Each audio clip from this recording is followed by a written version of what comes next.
जो umbilical cord है उसको अपने गले में फंसा लिया है। तो अब हमारी नॉर्मल डिलीवरी पॉसिबल है या फिर नहीं पॉसिबल है, तो इसको हम आपको बता दें। जो गर्भस्थ शिशु होता है वो 9th मंथ में अपनी पूरी 9 महीने की जर्नी में जो अधिकतम समय होता है वो उस अम्बिलिकल कॉर्ड को अपने हाथ में पकड़ कर रखता है। तो ऐसे में कई बार वो उसके गले में भी फंस जाती है। तो गले में फंसने के बाद ये कंफर्म नहीं कहा क्या आपकी भी हाल ही में डिलीवरी होने वाली है या फिर आपका 9th मंथ स्टार्ट हो गया है। फाइनली उस हर एक प्रेग्नेंट महिला के मन में ये सवाल ज़रूर आते होंगे।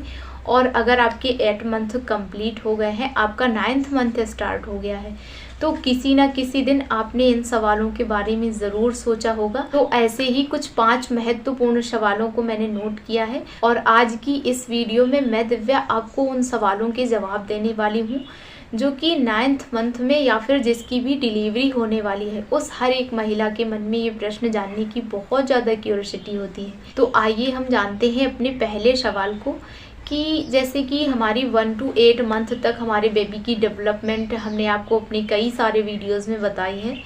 तो इस महीने में यानी कि प्रेगनेंसी के 9th मंथ में महिला ये जानने के लिए बहुत ज़्यादा क्यूरियस होती है कि इस महीने में हमारे बेबी का विकास कितना हो गया है। तो हम इसको बहुत अच्छे से बताएं। सबसे पहले हम आपको बताएं कि आपके गर्भस्थ शिशु का वजन कितना है।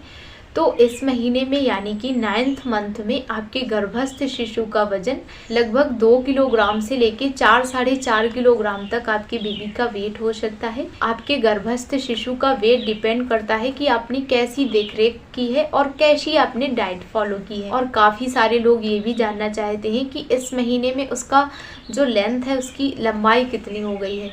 तो वो टोटली आप पर डिपेंड करती है, यानी कि जो माता और पिता होते हैं शिशु के, उस पर डिपेंड करती है कि उसकी कितनी हाइट होगी। इस महीने में जेनेटिक फैक्टर आ गया होता है, तो लंबाई का कंफर्म नहीं बोला जा सकता है।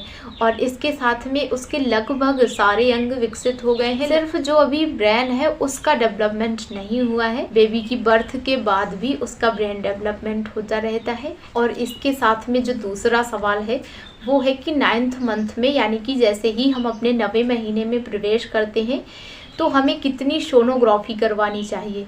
तो हम आपको बता दें, अगर सोनोग्राफी की बात करें तो आपको 9th मंथ की स्टार्टिंग में एक सोनोग्राफी और 9th मंथ के कंप्लीट होने के बाद आपको 2 सोनोग्राफी फाइनली आपको 9th मंथ में करवानी है। बाकी इस विषय में आप अपने गायनिक की भी सलाह ले सकते हैं। और इसके साथ में जो तीसरा और सबसे इम्पॉर्टेंट क्वेश्चन है, इस बारे में मुझे कई सारे कमेंट्स आए कि अगर मेरे बेबी ने गर्भ में जो गर्भनाल है यानी कि जो अम्बिलिकल कॉर्ड है उसको अपने गले में फंसा लिया है, तो अब हमारी नॉर्मल डिलीवरी पॉसिबल है या फिर नहीं पॉसिबल है। तो इसको हम आपको बता दें, जो गर्भस्थ शिशु होता है वो 9th मंथ में अपनी पूरी 9 महीने की जर्नी में जो अधिकतम समय होता है वो उस अम्बिलिकल कॉर्ड को अपने हाथ में पकड़ कर रखता है। तो ऐसे में कई बार वो उसके गले में भी फंस जाती है। तो गले में फंसने के बाद ये कंफर्म नहीं कहा जा सकता है कि गर्भनाल नहीं निकलेगी और आपकी नॉर्मल डिलीवरी नहीं पॉसिबल है। बेबी जो गर्भनाल होता है अगर उसको खुद से गले में फंसा लेता है तो कई बार उसको खुद से वो निकाल भी लेता है। उसके 100% चांसेस नहीं होते हैं कि वो गले में फंसी ही रहेगी और आपकी नॉर्मल डिलीवरी नहीं पॉसिबल है। आई होप कि हम आपके इस सवाल को समझा पाए होंगे। और इसके साथ में जो तीसरा सवाल है हमारा वो है कि हम कैसे डिफ्रेंशिएट करेंगे कि हमारा लेबर पेन स्टार्ट हो गया है और अब हमें जो नॉर्मल डिलीवरी का प्रोसेस है या फिर हमारी डिलीवरी का प्रोसेस है उसको स्टार्ट करवाना चाहिए। तो हम आपको बता दें, जो लेबर पेन्स होते हैं वो अल्टरनेट आते हैं और अल्टरनेट आने के साथ में जो एक पेन और दूसरे पेन के बीच का जो समय का ड्यूरेशन है टाइम का वो कम होता जाए और उसकी क्वांटिटी बढ़ती जाए, यानी कि जो पहला पेन आए आपको उसकी अपेक्षा जो दूसरा पेन आए वो उससे कुछ ज़्यादा हो और जो तीसरा पेन आए वो उससे कुछ ज़्यादा हो और जो पहले आपको पेन्स आ रहे थे उनके बीच में जो टाइम की यानी कि गैपिंग थी वो कम होती जाए। तो इससे आप कंफर्म कर सकते हैं कि आपका लेबर पेन स्टार्ट हो गया है। और लेबर पेन आने के पहले भी आपको कई सारे इंडिकेशंस मिलते हैं, जैसे कि आपका म्यूकस प्लग का निकल जाना और कई बार हमारा लेबर पेन स्टार्ट होने के पहले ही वाटर ब्रेक हो जाता है। तो इसी के साथ में अगर हम बात करें अपने चौथे सवाल की, तो आपको जब आपका वाटर ब्रेक हो जाए तो उसके बाद आपको तुरंत से हॉस्पिटल जाना है। और यही हमारा चौथा सवाल है कि किन कंडीशंस में हमें तुरंत अपने गायनिक से मिलना है। तो इसके साथ में कई बार हमें किसी भी कारण से ब्लीडिंग या फिर स्पॉटिंग स्टार्ट हो जाती है।